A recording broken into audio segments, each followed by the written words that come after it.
August 12th, 1986, President Ronald Reagan steps up to a press conference grinning and delivers the line that has shaped 40 years of American politics. The 9 most terrifying words in the English language are, "I'm from the government and I'm here to help." Here's what almost nobody tells you about that line. Reagan didn't write it. He didn't coin it. Quote researchers have traced it back to at least 1973, a farm industry report telling it as a joke about the 3 most unbelieved statements in the world. By 1976, a Democratic senator from Maine was using it. So was a Republican congressman from California. So was the columnist George Will. It was a well-worn barroom crack floating around Washington for over a decade before Reagan ever said it out loud. Now, a borrowed one-liner, elevated to Holy Scripture. And tonight, I want to show you what 40 years of believing it has actually cost us in our schools, in our water, and in whether anybody's still watching the door. Let's go.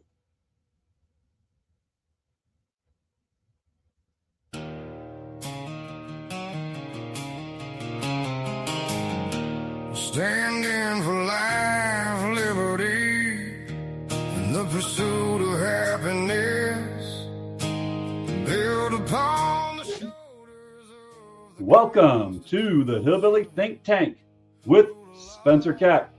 I am the educated hillbilly, and no, that is not an oxymoron. Don't call me a moron. There have been educated, erudite, and emancipated hillbillies in Kentucky ever since my kith and kin came through the Cumberland Gap with Daniel Boone and the Long Hunters on their quest to find life, liberty, and the pursuit of happiness right here in Kentucky. They fought for it. They were hard scrabble folks for it with grit and determination, and we've got to pass that on to our kids.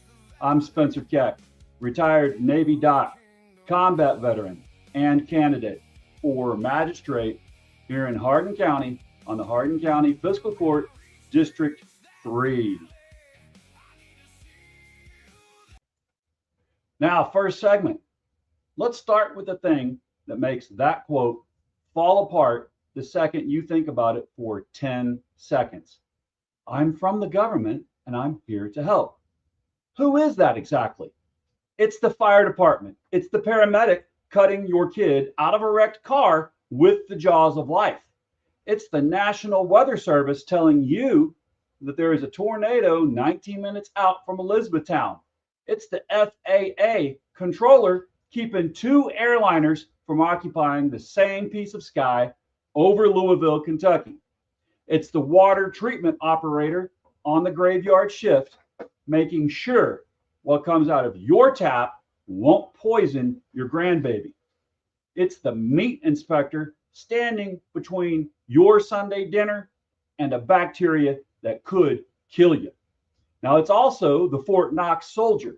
It's frankly me, 24 years of it, wearing the uniform, drawing a government check before I then went into work for the federal government, the VA, Homeland Security after that, back to the VA. And now it's me as a well-educated public school teacher. That's who Reagan was calling terrifying, not some faceless bureaucracy. Those people, and here's the part that always gets left out, the very same politicians who trot out that line every time somebody proposes fixing a bridge, have never once been terrified of government help when it flows upwards. Corporate bailouts, sweetheart tax breaks, incentives to lure a factory, subsidies for industries that post record profits. Nobody ever stands at a podium and calls those 9 words terrifying. The terror only ever seems to kick in when the help is aimed at people who work for a living, like you and me, y'all. Next segment. So what was that line actually for? I'd argue it wasn't a joke at all. It was a solvent, sometimes poured on the joints of public trust year after year until they came loose. Because think about what happens when enough people believe government is inherently useless. You don't need to win an argument about whether the Environmental Protection Agency should exist. You just need people to shrug when it's cut. You don't need to make the case that public schools shouldn't be funded. You just need people to believe they're failing anyway. Starve the thing, point at the wreckage, and say, see, we told you government doesn't work. Then hand the savings to people who are never going to use the public version of anything in the first place because their kids attend private schools. Their long trips happen on private planes. And the crumbling road out front is somebody else's problem. That's not a conspiracy theory. That's just a strategy, and it's been running rampant in the open for 40 years. I see it every day as a public school teacher, watching what starve it and blame it actually does to a classroom and a kid that is in my classroom. Next segment. We have gone deep, so let's go further. Take public education, since I teach in those classrooms myself. After Brown versus Board of Education in 1954, this country made a genuine commitment. Every child, kindergarten through 12th grade, educated at public expense together. And the backlash, it came fast.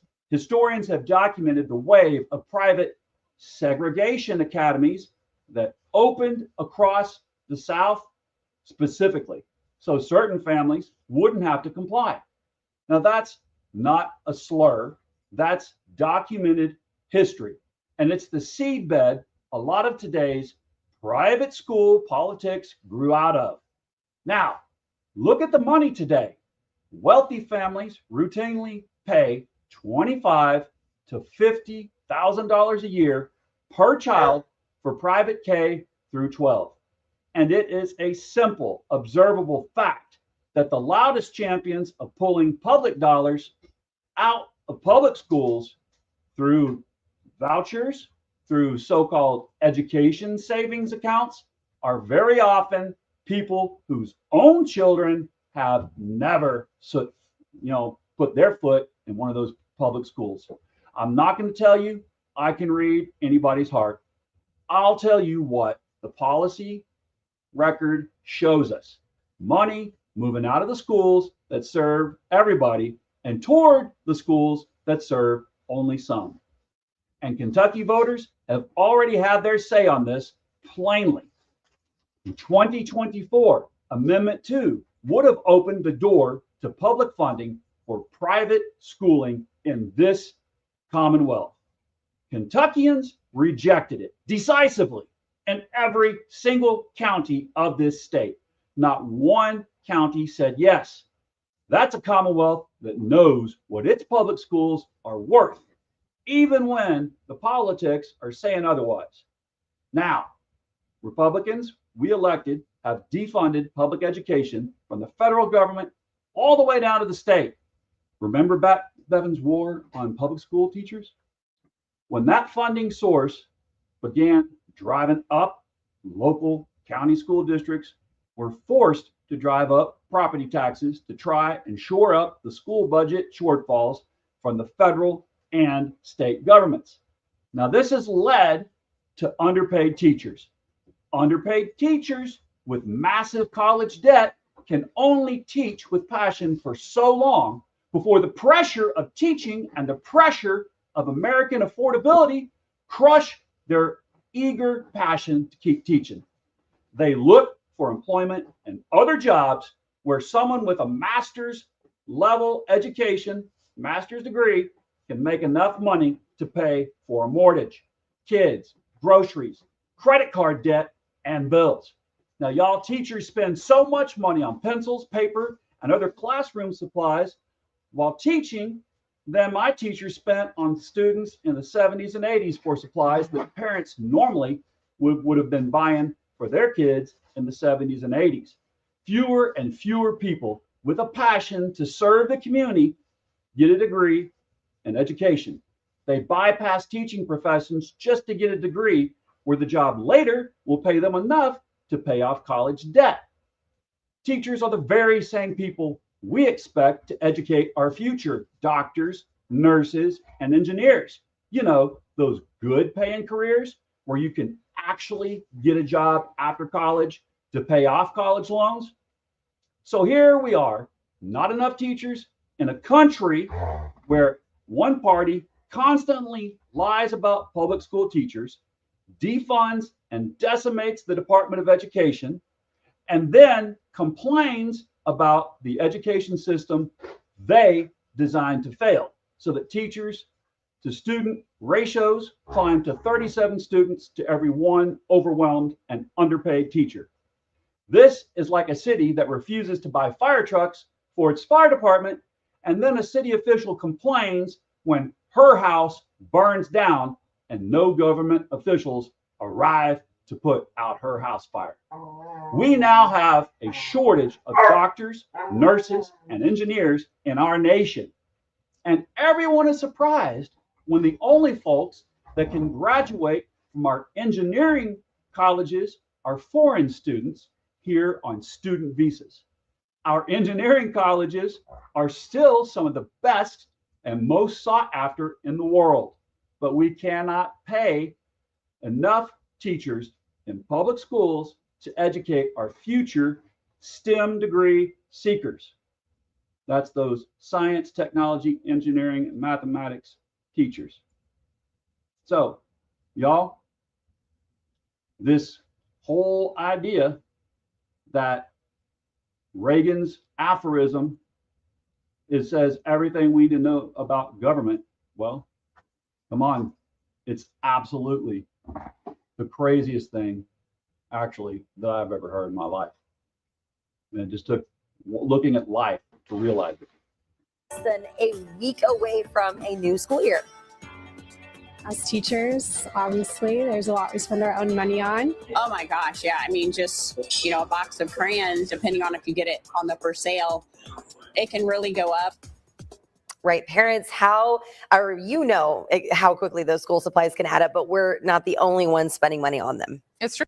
Not the only ones, because a lot of parents don't spend any money on them. I guess it's the affordability crisis has been hitting them for a while. Not quite sure. But, well, I do know a lot of them are on a crunch. Someone with school-age children.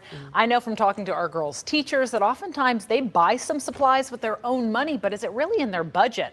I actually reviewed some information we received from the National Education Association and found the average public school teacher pays $445 per year out of their own pocket. That's a lot of money. It is, truly.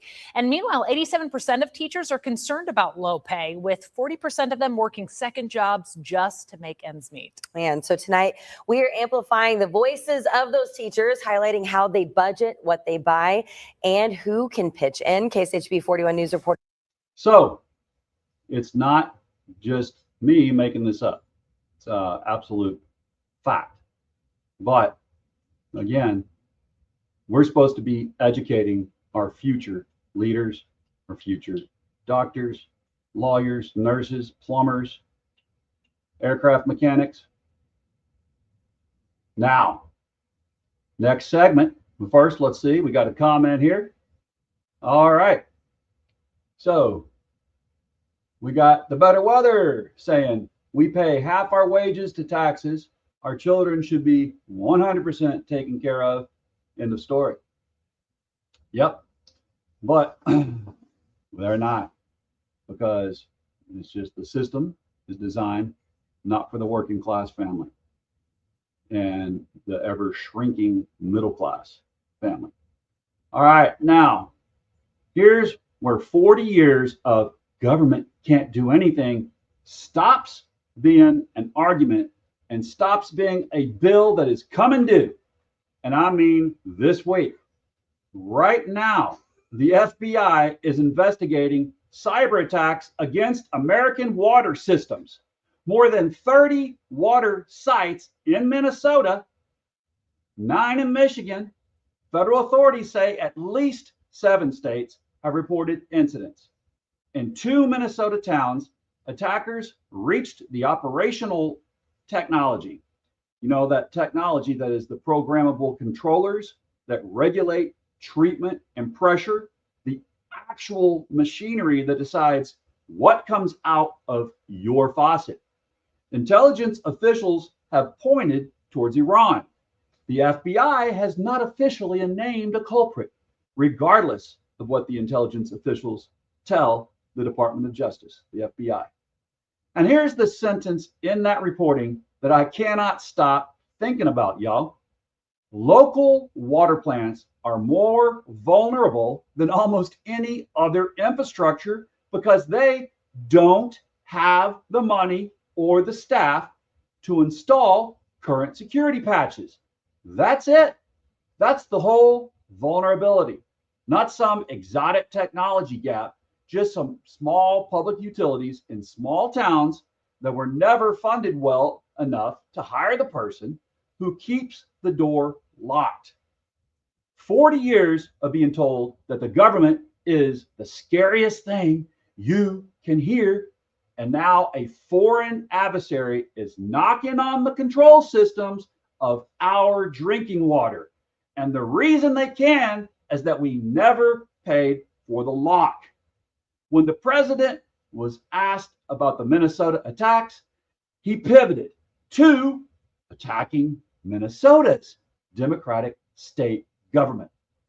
Governor Walz's answer was that Trump knows exactly who is responsible for this attack. It's not Walz, it's Tehran. That's the level of seriousness our water is getting. Next segment. And it's not just water. Let me correct something I want to get exactly right, because precision matters more than a good line. There is a real extraordinary program that sends American experts around the world to install radiation detectors in foreign ports and border crossings to catch smuggled nuclear material before it ever gets near a ship bound for the United States of America. It's not run by the EPA, though, and I want to be accurate. It's the Department of Energy's National Nuclear Security Administration through a program originally called Second Line of Defense.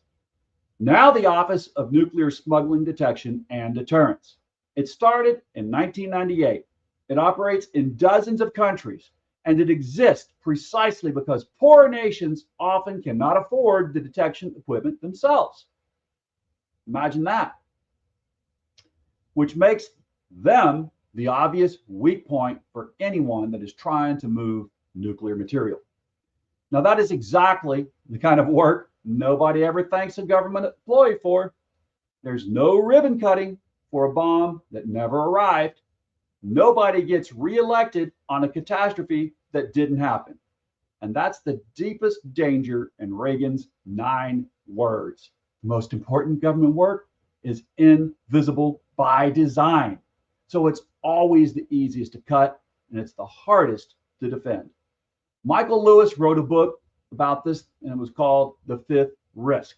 And I want to tell you exactly where that title comes from, because it will raise the hair on your arms like it did mine when I read the book.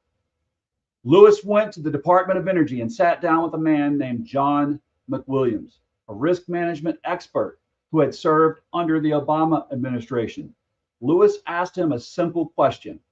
What are the top 5 risks you worry about? McMillan listed them. Number 1, broken arrows, loose nuclear weapons, and nuclear accidents. Number 2, North Korea's nuclear program. Number 3, the end of the Iran nuclear deal. We know that this president sacked. Number 4, protecting the electrical grid from cyber terrorism. Sit with numbers 3 and 4 there just for a second. That conversation happened around 2017. We are tonight in the middle of a war with Iran that this show has covered for months. And y'all, I just finished telling you the FBI is investigating suspected Iranian cyber attacks on the control systems of American water infrastructure. 2 of that man's 5 nightmares walking around in daylight right now as we are on air. But the title of the book isn't about any of those.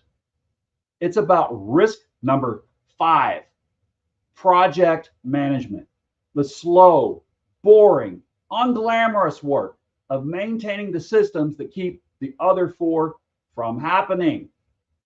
McWilliams' point in Lewis's whole book is that the 5th risk is the one that eventually causes the other 4, because when the maintenance stops, the catastrophe is just a matter of time. The book spent 14 weeks on the New York Times best sellers list. Barack and Michelle Obama bought the rights to it, and its central warning was aimed squarely at what happens when people who don't believe government works are handed the keys to run the government that they don't believe works. Now, y'all, that title, The 5th Risk, he said, it's that 5th risk, what you don't expect, but you need to always be trying to think of what could go wrong, and employing people that are excellent, that are the experts at the unexpected. But we have sacked all those in this administration through Doge and through this administration taking Ronald Reagan's 9 words to heart and shoving it down their throat as if it is still holy gospel truth. Now that's the whole thing in one word. Not a dramatic villain, not a single bad decision, just maintenance. The real thing Reagan's 9 words taught 2 generations of Americans to stop paying for. Next segment. And here's the bitter irony that ties this whole thing together tonight. The same movement that spent 40 years telling working people to fear their own government has, once in power, been remarkably comfortable using that government and remarkably uninterested in the guardrails. You've watched me cover it on this show for weeks. Victims identifying information exposed in a botched federal files release, not once, but across 3 separate releases, despite advance warnings. Survivors who couldn't get a meeting with the acting attorney general until a Republican senator made it the price of his vote. A settlement that shielded a president from audits that 2 Republican senators are still trying to get narrowed in writing. That's not government is scary. That's what happens when you spend 4 decades hollowing out the institutions whose entire job is to check power. The inspectors general, the career prosecutors, the ethics officers, the watchdogs. Destroy the guardrails and the people who told you to feel the government, to fear it. They're the people that end up using the government with nothing standing in the way. The people who paid for the terror campaign turned out to be the ones who most needed the terror to stop. Next segment. Now let's have an honest hearing, and this one I want to give real weight because the anti-government critique isn't made of nothing. Government does fail. All human systems do, sometimes badly. The VA has kept veterans waiting for care they earned. I've lived close enough to that to say it plainly, but then we fixed the system. Federal agencies produce genuinely maddening paperwork. Programs get captured by the industries they're supposed to regulate. Money gets wasted, and some of it gets wasted spectacularly. And the deepest version of the conservative argument isn't a cheap shot at all. Power concentrated far from the people it governs really does tend to serve itself. And the citizen genuinely can be steamrolled by an agency with no realistic way to fight back. That's a serious concern held by serious people, and plenty of my neighbors hold it for a good reason. Here's my answer. Every one of those failures is an argument for making government work better, better funded, better staffed, better supervised, closer to home. Not one of them is an argument for making it not exist. When your truck breaks down, you fix the truck. You don't set it on fire and then explain that this proves trucks don't work. Reagan's 9 words weren't a call to fix anything. They were permission to stop trying. And the bill for that permission is showing up right now in a water plant in Minnesota that couldn't afford a software patch. So y'all, this next segment, as usual, is bringing it home to Hardin County. So bring it home, and let me say the personal part plainly, because I think a lot of you are living it.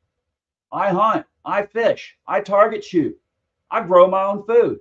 I spent 24 years in the United States Navy, and I've got a D by my name on the voter roll. Those things are not in conflict, and anybody who tells you they are is selling you something. My mama and papa didn't get fooled into joining the rich man's party because somebody waved a culture war at them. So I'll be honest, I don't understand why any of us should start now. Here's what I actually want from a politician, and I suspect it's what you want too. Somebody who will stand up for the working poor and that shrinking middle class, not somebody who's world class at playing the victim of whichever minority group we're supposed to be mad at this month. That performance has never once paved a road in this county, never funded a classroom, never patched a water system, never brought a single job to Elizabethtown. It's the oldest trick there is. Keep the folks at the bottom fighting each other so nobody looks up. Now, y'all, I know some of us, we vote R out of family habit. And to them, I'd say respectfully, face to face, at the fiscal court, hey, I'm here to serve everyone, no matter what letter you think you normally vote for. I'm here to serve. I'm running for magistrate because I believe I'm from the government and I'm here to help ought to be a promise, not a punchline. It's what I paid for 24 years in a Navy uniform. It's what a magistrate says when your road floods. It's what the water plant operator says every single night while you sleep. Life, liberty, and justice for all, not just the billionaire few. How about you? Now, y'all, we know it's up to us. Again, it is down to the wire.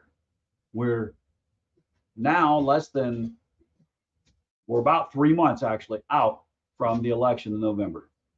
So it's really time for us to decide what we believe in. Do we believe in our neighbors? Do we believe in ourselves? Do we believe in competent elected officials who, when they promise something, they will deliver? Or are we satisfied with the status quo, with folks making promises here and promises there, but never living up to them? Now, I talked to you earlier about how much a public school teacher makes, how much a public school teacher pays, and every year for classroom supplies out of pocket on a very limited budget to begin with, personal budget, it's personal money. But President Donald Trump has made more money during the first and second year of his second presidential term than he did in the previous 60 years of his business career combined, per Bloomberg. So that's not just me pulling that stat out of some other regions. That's actual proof from Bloomberg, the Bloomberg report. So once again, what are our values? Do we value hard work, the working class, shrinking middle class? Do we want the working class to rise up into the middle class? Or are we just satisfied with the same thing we've been getting year after year after year for the last 40 years since we heard that inane statement? Well, you know, I believe in us, or I wouldn't be bothering to do what I'm doing. So y'all, this is time now for about the closeout. I'm Spencer Keck, the educated hillbilly, and this has been the Hillbilly Think Tank. Come to a fiscal court meeting, bring your hardest question. Whether I earn your vote or not, we will get an answer together. I'll see you there. Keep thinking deeply, and remember, in Kentucky, united we stand, divided we fall. Those aren't just words on a flag. It's the glue that holds every single one of us together, y'all. Because if we love our neighbors as ourselves and recognize that, yes, we are our brothers and our sisters' keeper, then we cannot be divided and we will not fall. Remember everyone deployed overseas, y'all, because they are in a hot zone. I've been there before, and I want safety for them and their families. And bless your corazón. That is Spanish for heart. Y'all, this has been paid for by Spencer Keck. Learn more at spencerkeckmagistrate.com. Have a absolutely great week. I hope your weekend has been delightful. And if your kids are going back to school on Thursday or Friday or anytime this week or next, then I hope they have a great beginning of the school year. Because, yep, we're on that roll. Because we don't need a kingdom, we only need free air. And we don't seek a king, we seek the brotherhood of man. And we won't fight for bondage, as we need no king of the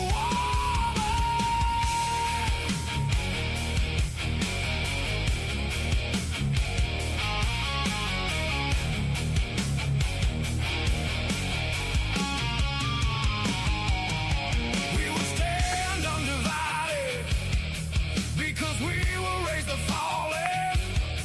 Now I need to hear a hallelujah as we tear down the wall and the divide between heaven and earth, as tears turn to mirth, as we walk through the valley of death and I draw my last breath. I know rapture I feel when I touch the green grass.